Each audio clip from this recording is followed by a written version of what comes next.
po, galing po kami sa Our Lady Nativity Parish Church na kung saan po, itong gift check po na to is galing po from Caritas Manila, kasama po ang mga businessman, pili lang po talaga to. So, huwag na lang po tayo masyadong ano. So, ito pong gift check na to is worth 1,000 po, na pwede nyo po siyang ipalit sa Anis po or sa MW po. So, yan po. Huwag na, makikiayos na lang po. Bawal po kasing magusot. Then, if ever po na hindi kayo makakababa from, ano po, kasi di ba po, lockdown tayo ngayon. Opo. Pwede nyo pa rin po itong magamit pagkatapos po ng crisis na kinakaharap natin. Ibig po sabihin, wala po siyang expiration. So, opo. Ito po. Baka pwede din niya maraming salamat sa Caritas Manila at kasama ang business man. So, ate, tanongin lang po namin kayo ng mga personal information niyo po. So, ano po yung totoong pangalan niyo po? Marcel Baliktar po. So, complete address po. Kompletong address.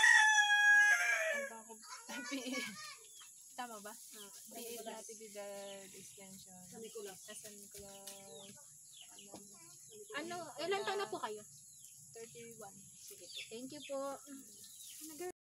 So, tatay, magandang gabi po. Galing po kami sa Our Lady Nativity Parish Church po. At isa po yung pamilya nyo sa napili po ng Caritas Manila, kasama ang businessman po na bigyan po ng 1,000 gift check po na pwede nyo pong ipalit sa Anis po tsaka sa MW po.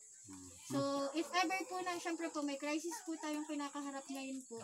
Dahil po sa lockdown, baka hindi po tayo papasukin sa ibang bayan.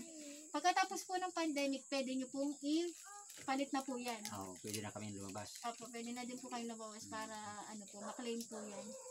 So, tatay, paingatan na lang po na wag pong magusot. Tsaka bago po kayo mamili po ng mga goods na papamili nyo, ipakita nyo po muna sa cashier po para ma-check po nila. Opo. Salamat ang maraming salamat sa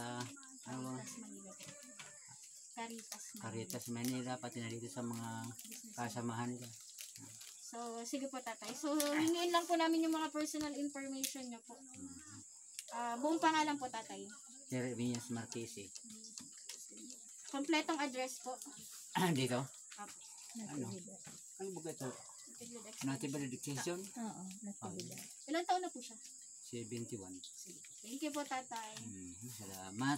Tatay, kaya niyo po magsulat mo ng ano niyo po. Lagay na akong mata. Sige po.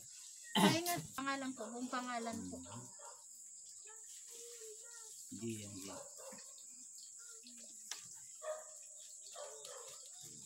Natudulas na ba? Ito yung Carissa. Thank you po. Salamat.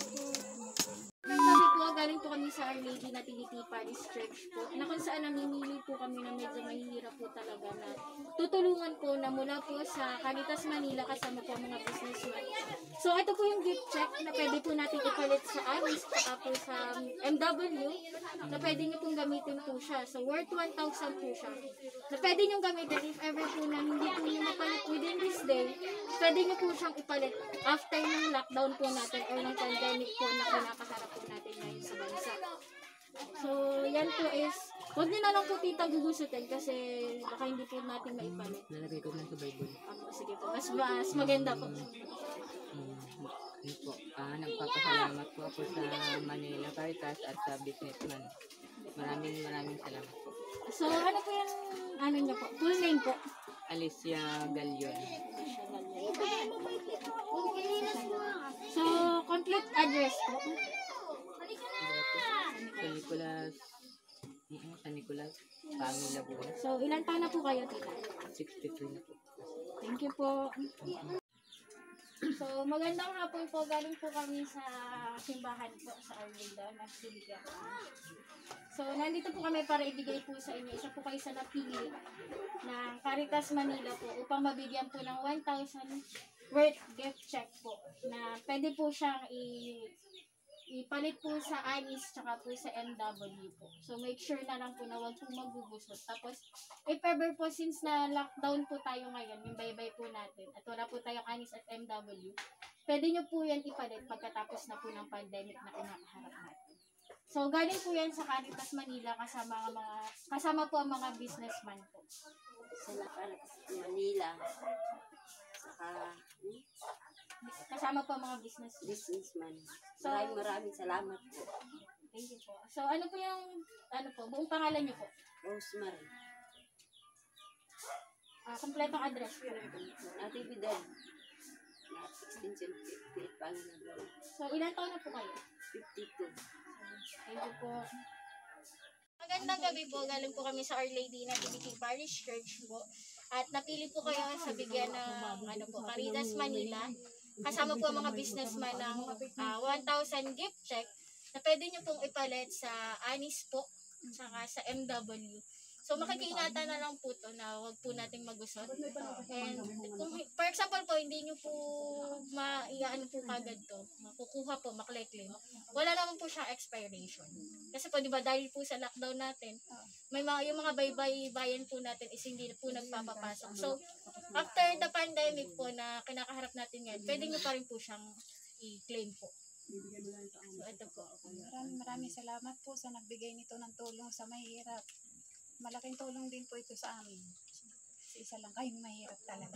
Sige po ate, thank you po. Maraming So, salamat. tanungin ko lang po yung buong pangalan niyo po para po sa personal information po. Buong pangalan po ate. Maribel.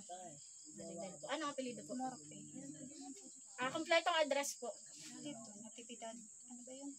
Extension. Ilan taon na po kayo ate? 42 lang. So, yun po ate. Thank you po.